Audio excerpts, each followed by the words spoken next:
Yeah, so you know those memes where it's like, I should have bought a house back in the day? Well, now it's becoming, well, I should have bought a PS5 back in the day. Because the way I see it, the PS4 makes way too much sense right now. So Sony just released a blog post saying that they're going to increase every single console that there is $50. So there was already a price increase on the digital one. That's going up from $450 to $500.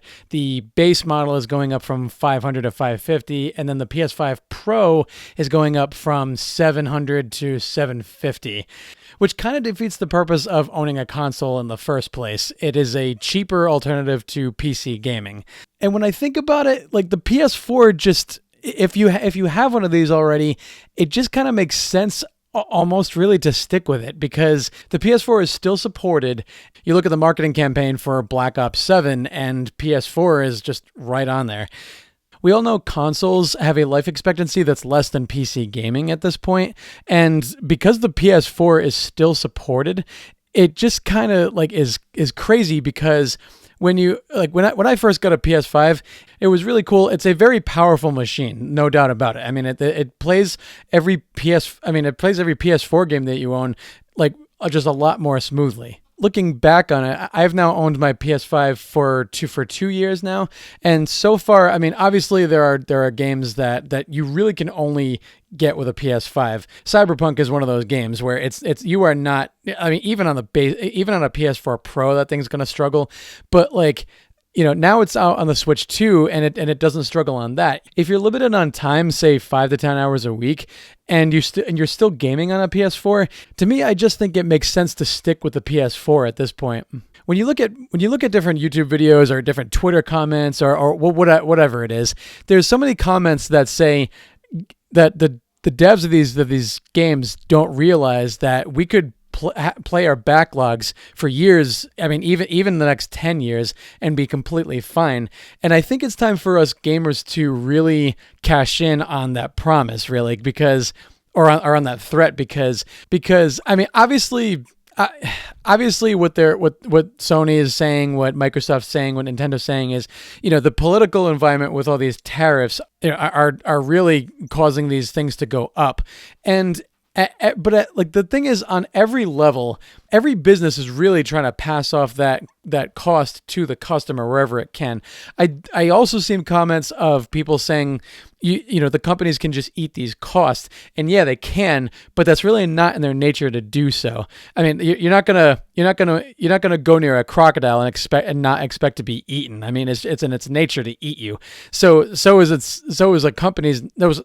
business in its sense of making profit. It's noble to say, yeah, I'll eat this cost. A business at the end of the day is to make money, and it's not really in its nature to do so. I do think it's clever of GameStop to say, hey, if you want to trade in your console for a PS5, here's $50 toward that. And I think there's opportunity in there to make lemonade out of lemons there.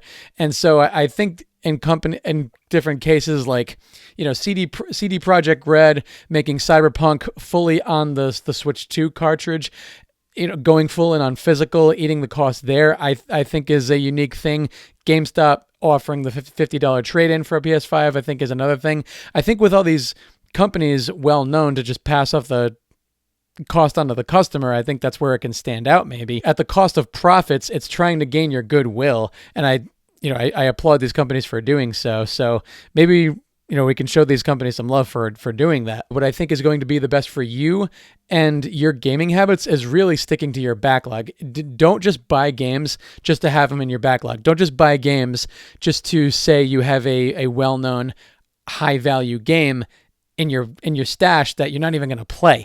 If you're going to play the game, then do it. But like, I would highly suggest you play the games that you do buy. Sony says PS6 is right around the corner, yet, I mean, and this has been said millions of times, we actually need games for the PS5 at this point. So at this rate, if the PS5 is going up to $550, obviously we've seen PlayStation consoles be $600 before with the PS3, but look how well Xbox did at least in the short term. I think in the long term it ended up overselling it, but even at that point it still backtracked and went down. We really shouldn't get excited for things like the PS6 or the Xbox 12 or whatever it is. The two best weapons in our arsenal are sticking to our backlog, but even at this rate, I would probably say PCs are the way to go, because we're obviously going to be paying a higher price for that, but I think in the long term, it's going to be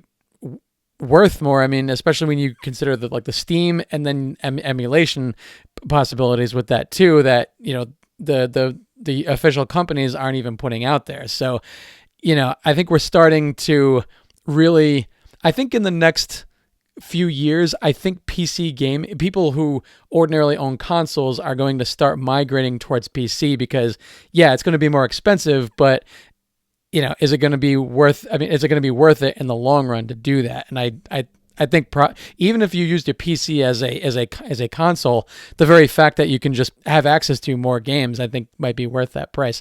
But what do you think in the comments below? What you think? What's your weapons in your arsenal for fighting the price increase on all these consoles? Obviously, it's not necessarily Sony's, Microsoft's, Nintendo's fault. Obviously, economic trends are doing what they're doing, so they have to adapt. But we also, I know each one of you watching has a backlog full of games that you can play and be satisfied for a long time. I have a Switch 2 for Mario Kart. That's really all I bought for it.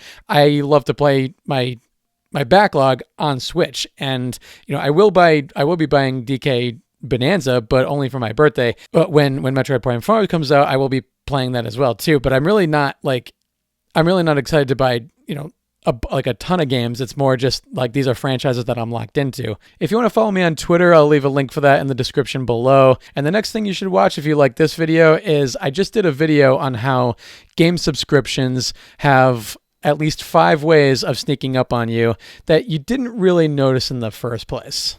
I'll see you on that next one.